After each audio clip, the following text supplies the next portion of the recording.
سلام. امروز قراره با هم درباره یکی از مفیدترین نعمت‌های طبیعت صحبت کنیم. بلوط. این دانه کوچک خواص فوق‌العاده‌ای دارد که شاید خیلی‌ها ندانند. اول از همه بلوط قابض و ضد اسهال است و برای آرام کردن مشکلات گوارشی مثل کلیت و اسیدیته معده بسیار مفید است.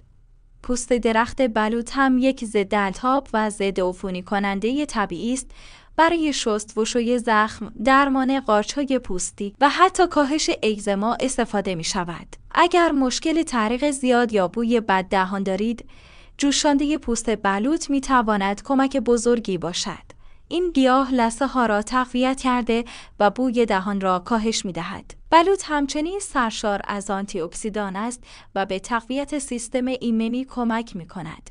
میوه بلوط به خصوص وقتی به صورت آرد مصرف شود، انرژیزا است و حتی برای افراد حساس به گلوتن مناسب است. البته فراموش نکنید که مصرف زیاد بلوط می تواند باعث یبوست شود، پس حتما با اعتدال مصرف کنید. اگر دنبال یک گیاه طبیعی و چند کاره برای سلامت بدن هستید، بلوط می تواند انتخاب عالی باشد.